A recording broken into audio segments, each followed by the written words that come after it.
E aí galera, beleza? Professor Matheus Gomes, profissional de educação física, profissional de nutrição, trazendo mais uma variação de exercício para vocês, né? Mais uma explicação de exercício para vocês.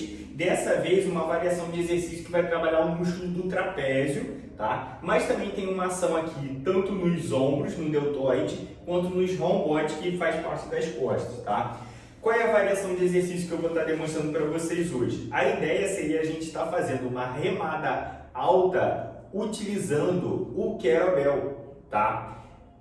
Então qual que é o benefício dessa variação, tá? Eu atendo alguns alunos que treinam, digamos assim, em academias de prédio, às vezes tem um bom jogo de kettlebell, então funciona muito bem para essas pessoas, ou às vezes eu atendo alguns alunos que mesclam, né, fazem tanto musculação quanto crossfit, né, e às vezes faz um treino de musculação dentro do box do crossfit, utiliza o espaço quando o coach, né, permite, e lá eles geralmente tem um bom jogo de kettlebell, né, então também dá para utilizar, enfim, outras possibilidades. Às vezes você está numa academia convencional, os halteres que você queria está sendo utilizado, às vezes tem um kettlebell lá no cantinho que quase ninguém usa e você quer otimizar seu tempo, não ter que esperar para revezar os halteres, e aí no caso você vê que tem um kettlebell do peso que você carrega, então você também pode estar utilizando essa variação. Então essa é a ideia para a gente expandir a gama de exercícios, a gama de possibilidades de variações de exercícios, tá? Então por isso a utilização do kettlebell, tá? E você trabalhando aqui essa questão do trapézio, você vai estar melhorando essa questão da melhora da postura, né? É um músculo que estabiliza essa questão da sua cintura escapular, né? Então melhora a sua postura, aspecto de evitar lesões, para quem às vezes tem dores na cervical, nas costas,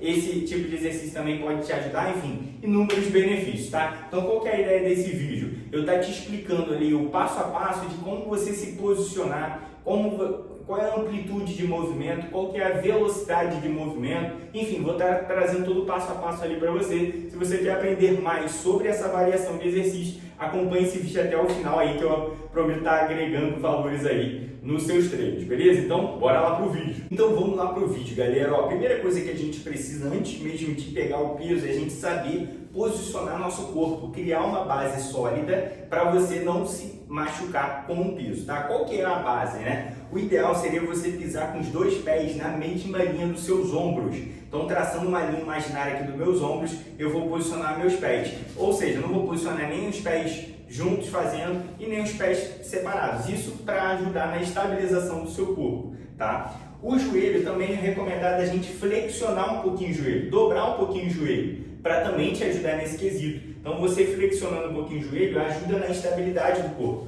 Então, dobra um pouquinho o joelho, mantendo coluna retinha, né? Coluna reta, abdômen levemente contraído, né? Para te ajudar na estabilidade aqui do seu tronco, né? Essa questão do core está bem fortalecido também é importante, tá? Então, abdômen levemente contraído para te ajudar a manter a coluna reta, que às vezes a gente tem a tendência de ficar com o peitoral para dentro, coluna torta para frente e o peitorado e os ombros caídos para frente.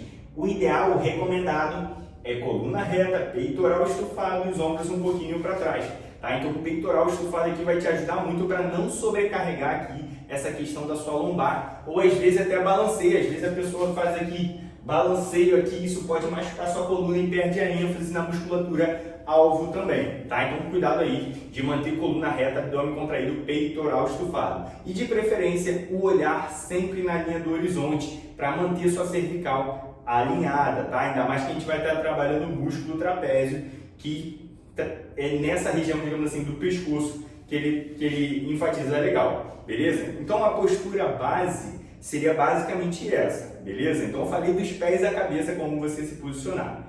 Perfeito. Agora vamos dar algumas observações em questão de movimento dos membros superiores, tá? Então por quê? Aqui no kettlebell, a ideia seria você segurar exatamente nesse contorno aqui, tá? Até para dar uma folga no seu punho. Porque se você segurar muito juntinho e com a palma da mão, digamos assim, colada na outra aqui, pode forçar muito o seu punho, né? Porque você vai torcer muito ele, né? Então isso pode acabar sobrecarregando, né? Ainda mais que esse kettlebell aqui, por exemplo, ele é pequeno. Talvez os kettlebells que são maiores, talvez tenham um afastamento melhor. Mas geralmente as alças são pequenas comparado a uma barra reta, uma halter, alguma coisa que já tem gravado vídeos explicando aqui. Enfim, a ideia seria você segurar nessa curvatura, que o seu punho vai ficar, digamos assim, na diagonal, né? Porque a ideia seria a gente segurar nessa diagonal e dar uma brecha para o seu punho não torcer muito, né? Então a diferença aqui, se eu segurar assim, ó, nem sobe direito aqui porque força o punho. Você vai sentir uma tensão aqui, né? Então você segurando exatamente nesse contorno vai melhorar esse quesito do punho, tá? E a ideia, eu vejo um erro muito comum, das vezes a pessoa subindo, tentando subir demais o cotovelo, né? O ideal seria a gente subir até no máximo o seu cotovelo vir na mesma linha dos seus ombros, não precisa ultrapassar demais para não sobrecarregar seu ombro, tá? Muitas vezes a pessoa sente incômodo no punho, que nem eu falei que vocês já dei a dica de ouro para vocês, ou às vezes ela sobe demais essa questão do cotovelo. Então o cotovelo no máximo até a linha dos ombros seria a altura ideal, tá? E a mão vai ficar voltada para baixo, né? A mão vai ficar numa linha inferior do cotovelo, o cotovelo vai um pouco mais em cima, tá? Então no caso aqui, ó, você começa o movimento aqui, traz o cotovelo até a linha dos ombros e desce. Traz o cotovelo até a linha dos ombros e desce, tá? Se você estiver próximo ao espelho, você olhando de frente aqui, você vai conseguir saber a altura, digamos assim, ideal. Mas a ideia é você trazer o cotovelo até a linha dos ombros.